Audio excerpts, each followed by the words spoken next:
Comando e PC atuando no tráfico de sem esses grupos. Porque aqui no Brasil a gente não produz, quase não produz. Um outro canto ali, ponto específico, mas para grande produção internacional, aliás, a grande exportação internacional, o Brasil não produz. E aí a gente vê o Sendeiro Luminoso, que inclusive foi colocado em 97 como organização terrorista, foi uma das primeiras. O Sendeiro Luminoso é um dos maiores fornecedores de cocaína de alta pureza, tanto para o Comando quanto para o PCC. Então, você vê que ali existe logística, existe lavagem de dinheiro, existe troca de armamento por droga, fortalecimento desses grupos criminosos, como o Comando Vermelho, ele fortalecia, né, as Farc com armas que trazia do Paraguai e a Farc devolvia em cocaína para que o Comando Vermelho atuasse no mercado interno, que até pouco tempo era o grande mercado do Comando Vermelho, né? Enquanto o PCC ele expandia, né, para o mundo inteiro, o Comando Vermelho ele sempre atuou mais de modo interno. E de uns tempos para cá é que ele viu a lucratividade da operação que o Comando Vermelho, que o PCC estava fazendo dentro da América do Sul, e também estava perdendo espaço por conta disso, e ele começa a exportar também. E aí hoje a gente tem o PCC, por exemplo, como o principal fornecedor da máfia da Nangreta, que é a principal máfia italiana. A gente tem o Comando Vermelho exportando para a Europa e África. A gente tem o PCC através dos Lustioneiros lá no Equador, traficando droga para Yakuza, no Japão. Caramba. Nova Zelândia, Austrália. Além de tudo, ainda as facções elas se conversam e criam Exatamente. laços de... e trocam informações. Isso, né? e troca informações, troca... armamento? Armamento, troca dinheiro, troca valores. A gente tem um procedimento chamado de dólar cabo, que é um procedimento de lavagem de dinheiro muito utilizado, utilizado pelos grupos criminosos. Como é que eu explico aqui para a população entender? É o seguinte... Eu sou de um grupo criminoso, o Arthur é de outro. E você é o cliente. Tá. E aí eu estou em um país e você quer comprar alguma coisa nesse país, no meu país, com dólar. Não é o meu país, é em outro país. Não, tá? É em outro país. Então você compra de mim, né? Você compra isso de mim. E aí eu fico retendo o seu dinheiro por conta de um produto que você comprou. Lá na frente você vai precisar comprar do Arthur, certo, esse mesmo produto. Só que, a depender do modo de fiscalização do país do Arthur, você vai ter que declarar esse valor que está sendo comprado. Então, o que é que acontece? Quando você vai comprar o bem lá, o Arthur pode fazer uma negociação direta comigo para que esse valor que está sendo comprado lá seja descontado meu e não dele. Ah, tá. Fica como se fosse um crédito. Um crédito. Um crédito. E aí ele fica com esse crédito na mão. Meio que os bancos fazem entre si, né? Exatamente. É tipo um CDI do crime. É um CDI do crime. E aí o que é que acontece? Esse dinheiro ele não transita entre Hugo e Arthur. Porque o Arthur fica com a linha de crédito comigo. Sim. E aí, quando eu precisar comprar alguma coisa no país dele, eu peço para ele comprar e ele fica com esse crédito. E quando ele precisar comprar no meu, eu compro. E aí você não tem trânsito de moedas entre os países, e aí é evasão de divisa, sonegação de imposto, ocultação de patrimônio. Porque para todos os efeitos, o Arthur tem uma casa... Vamos supor, ele está no Brasil e eu estou nos Estados Unidos. O Arthur tem uma casa nos Estados Unidos, mas essa casa não foi comprada por ele, ela foi comprada por mim, que sou americano e moro nos Estados Unidos. E eu quero ter uma casa no Brasil, mas eu não quero declarar essa casa. Então, o que é que eu faço? Arthur, lembra daquela casa lá que eu comprei para ti? Compra uma para mim aí no Brasil. Aí eu compro uma casa no Brasil, oculto esse patrimônio, porque na verdade a casa está no nome do Arthur, que é de lá. E aí os caras fazem isso com tráfico de drogas.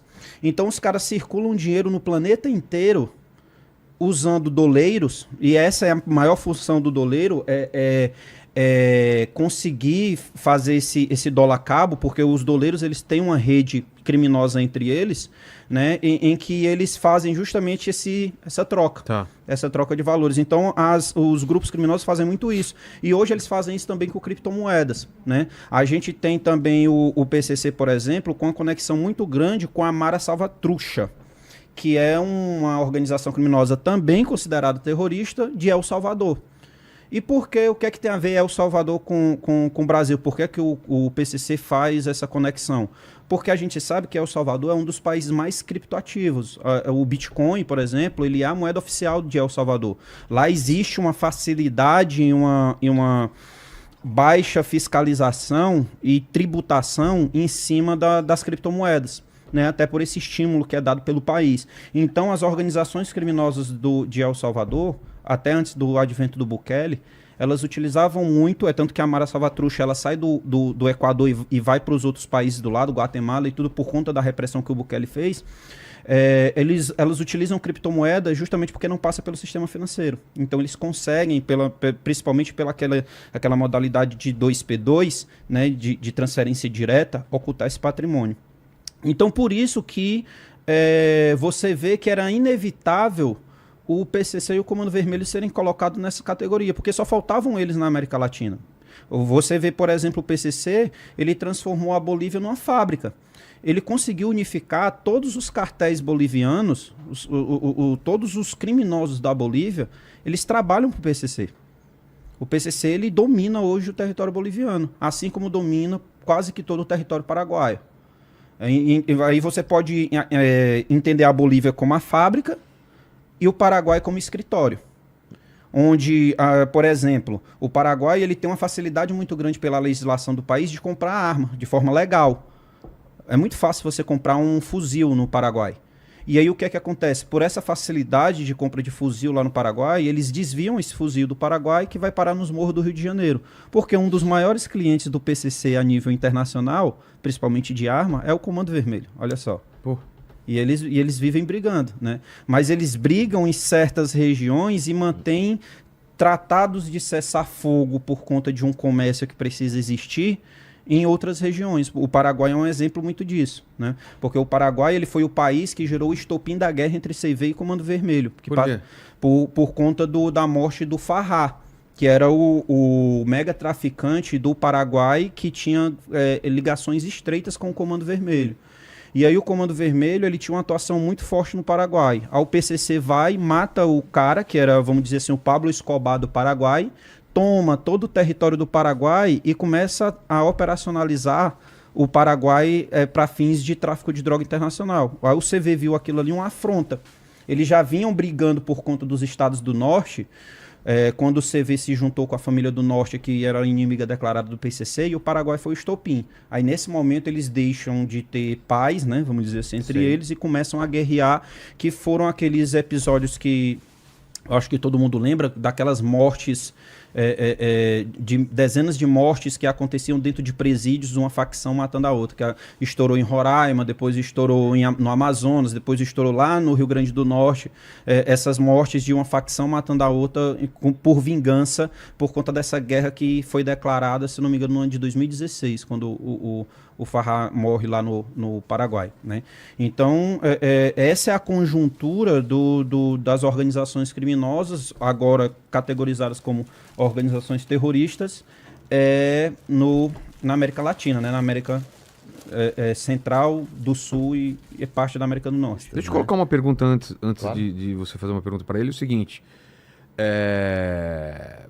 a gente deve comemorar isso, para a gente tanto faz, e temos que agradecer Flávio Bolsonaro ou não agradecê-lo e ele é um cara que... Bom, eu posso... Ele teve algum peso nessa decisão? E a terceira pergunta é, por que o Lula está tão bravo com isso?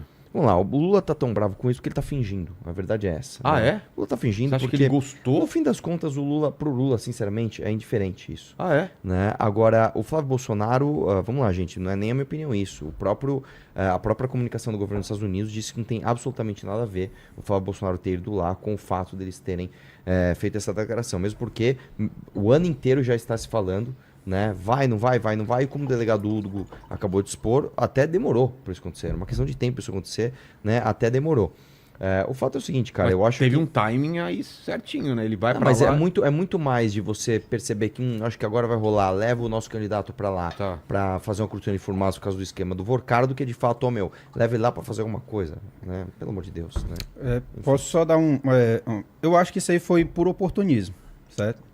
É inegável que o Flávio, assim como a família Bolsonaro, eles têm um certo lobby dentro Casa Branca. da Casa Branca. Tem Tem, informações, tem amigos lá. O que é que eu acho que aconteceu? E eu vou lhe explicar por que é que eu acho isso. Alguém bateu um telefone para ele e disse, Flávio, vai ser colocado.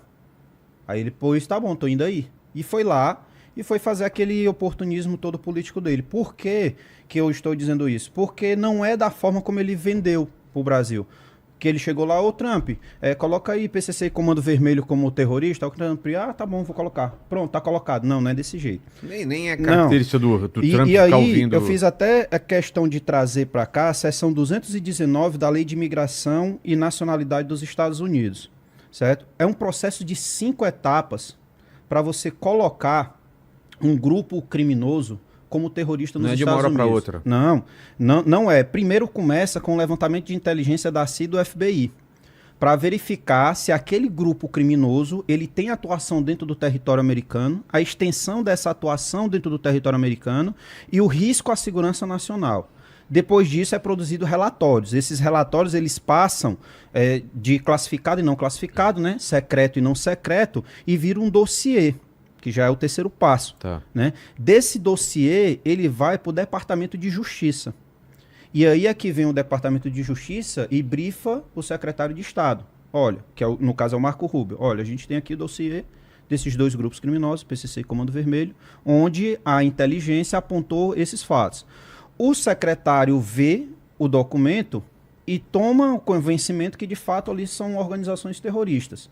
Aí é o momento em que ele primeiro conversa com o secretário do Tesouro Nacional para pedir um aval. Por quê? Porque o secretário do Tesouro Nacional ele tem que ficar sabendo previamente, porque na hora que o secretário de Estado ele vai lá e determina que são grupos criminosos, o primeiro que age é o do Tesouro Nacional bloqueando os bens. E aí acontece esse briefing entre eles chegam à conclusão, o do Tesouro Nacional americano dá o ok e o Marco Rubio anuncia. Quando o Marco Rubio anuncia, se ele categorizar como organização criminosa, que foi uma das categorizações que ele fez, esse relatório dele, com essa decisão, vai para o Congresso Nacional, e o Congresso Nacional tem um prazo de 7 dias para dizer se aceita ou não, que era o que eu tinha falado no começo. E o terrorista especialmente designado, ele faz de plano, que foi o que ele fez. Então existe todo um processo burocrático e todo etapas que necessariamente precisam ser cumpridas, inclusive com pareceres de diversas agências e diversos departamentos e secretariados dos Estados Unidos, para se chegar, não, PCC e Comando Vermelho, eles são organizações terroristas. Então não tem como o Flávio ter ido lá e ter pedido para o Trump, e depois o Trump ter dito, não, tá bom, a partir de agora não funciona dessa forma.